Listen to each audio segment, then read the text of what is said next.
Bonjour! Si vous croyez comme moi qu'il est bon de temps en temps d'éloigner les enfants de la télévision et de leur permettre de créer eux-mêmes leur univers, eh bien voici un atelier qui va vous plaire. Un atelier que vous allez pouvoir réaliser en duo, enfant-adulte.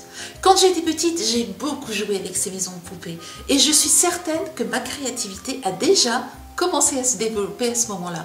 Donc vous voyez cet atelier, alors un atelier avec une maison de poupée pour les petites filles ou les petits garçons et un atelier avec un château fort pour les petites filles ou les petits garçons.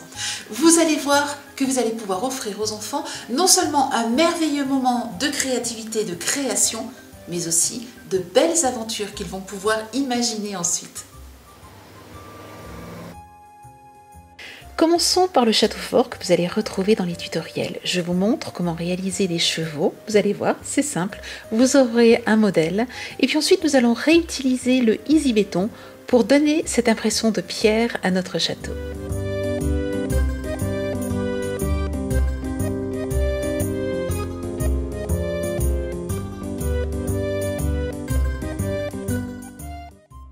Commencez par monter votre petite maison de poupée. Pour cela, c'est tout simple, vous utilisez le mode d'emploi qui se trouve à l'intérieur du paquet, étalez bien tous les éléments de façon à bien tout vérifier et ensuite suivez les conseils de ce mode d'emploi. Le montage de cette petite maison ne demande ni clous ni vis, c'est tout simple et vous allez voir qu'en 3, 4, 5 minutes, vous allez pouvoir monter cette petite maison.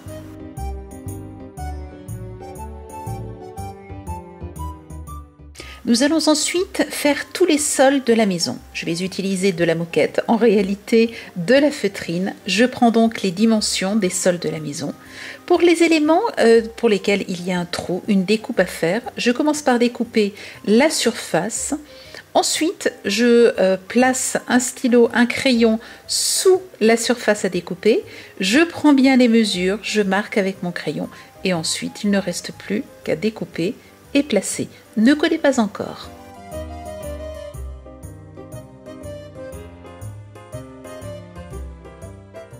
Découpez et préparez ainsi tous les sols. Attention à une petite chose. Entre chaque sol, à chaque étage, vous avez un petit espace. Il vous faut donc rajouter une encoche d'à peu près 1 cm qui permettra donc aux deux sols de se rejoindre et d'avoir une finition propre. Vous avez cet élément à rajouter donc à chaque niveau de la maison.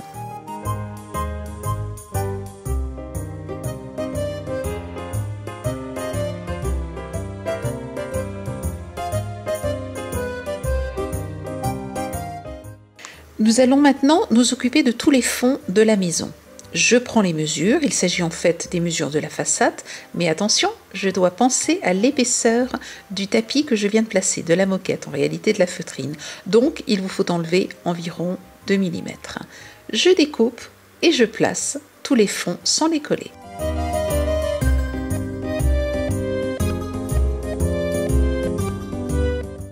Je prends maintenant les mesures des deux côtés de la pièce. Je tiens compte des épaisseurs des deux éléments déjà posés.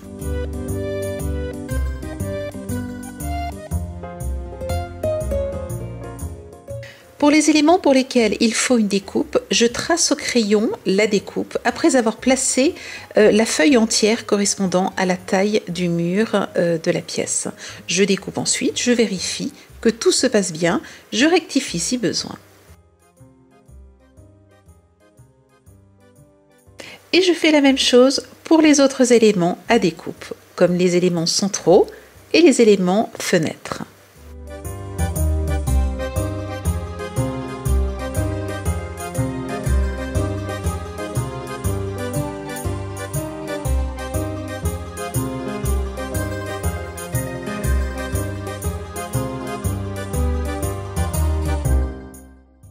Pour le toit de la maison, je découpe un ensemble d'éléments, vous retrouverez le patron dans le tutoriel, et je n'aurai plus tout à l'heure qu'à les coller. Pour le moment, je les place simplement.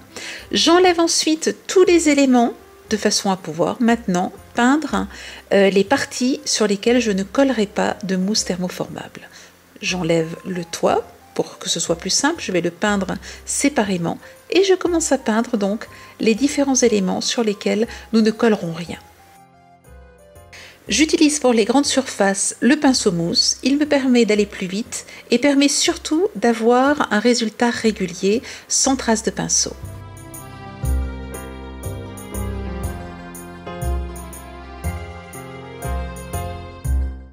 Pour les parties plus fines, j'utilise un pinceau et je n'hésite pas à rajouter un demi-centimètre de peinture de chaque côté de tous les éléments peints, ce qui me permettra, lorsque je vais coller mes éléments, s'ils ne sont pas tout à fait droits, d'avoir quelque chose de propre, une belle finition.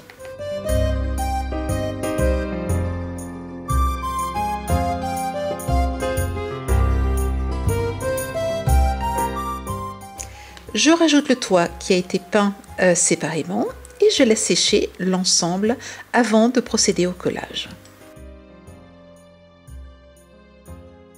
Pour le collage du sol et des murs, je vous conseille de procéder par étapes.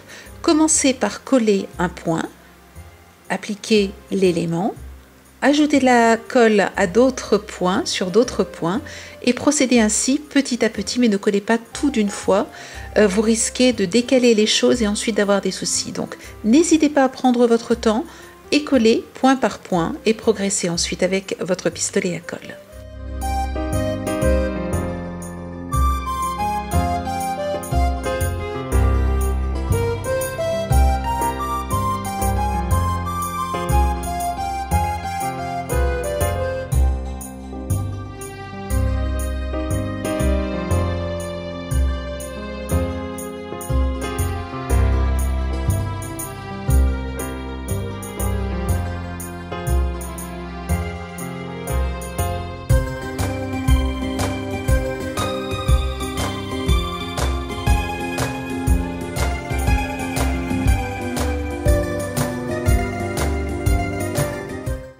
Pour le collage du toit, vous pourriez tout à fait coller bande par bande. Ici, ce que j'ai fait, c'est que j'ai placé toutes les bandes.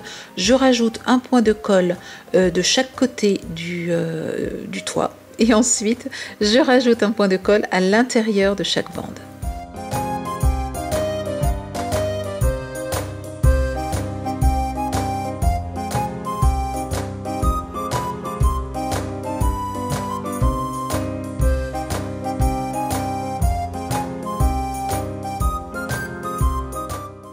J'aimerais maintenant vous montrer comment réaliser les petites décorations qui vont venir à l'intérieur de la maison.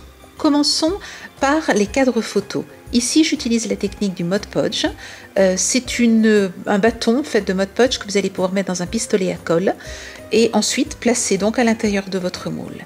Lissez avec votre doigt une fois que cela commence à refroidir. Je vous conseille de mettre votre doigt dans de l'eau bien froide avant de faire cette étape. Ensuite, attendez quelques minutes, 2-3 minutes, et vous pouvez déjà démouler.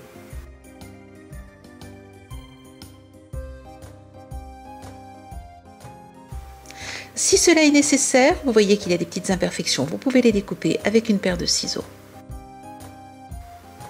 J'utilise ici des photos de faux fuchsia que j'ai réduites et ensuite que j'ai collées à l'intérieur des cadres. Vous pourriez tout à fait utiliser les photos des doudous ou des poupées de vos enfants. La réalisation des meubles se fait avec de la pâte polymère. Vous allez retrouver tous les détails, les patrons, dans le tutoriel. Il suffit ensuite d'étaler la pâte, de faire les découpes en utilisant les patrons, puis d'assembler en collant les différents éléments.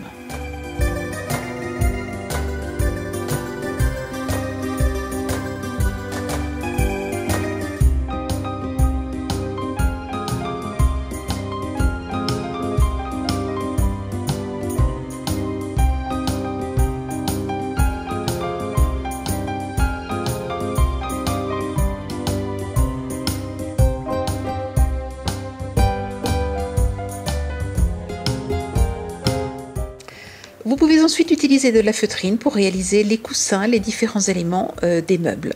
Vous allez voir que c'est tout simple là aussi, je vous donne les patrons dans le tutoriel.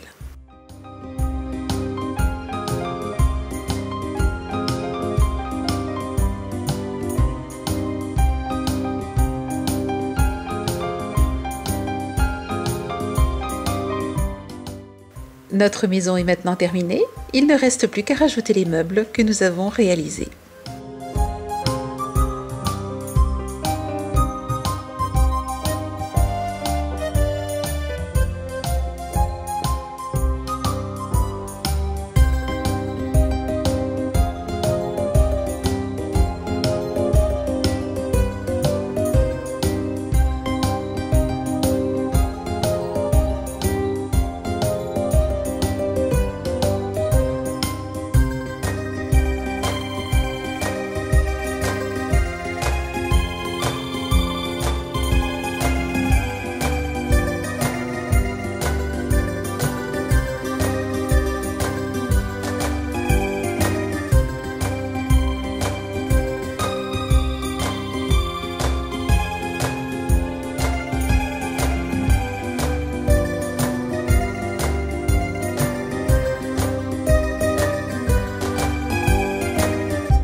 souhaitez réaliser ces petits personnages, il s'agit de mini Fofucha. Vous trouverez tous les détails dans nos tutoriels.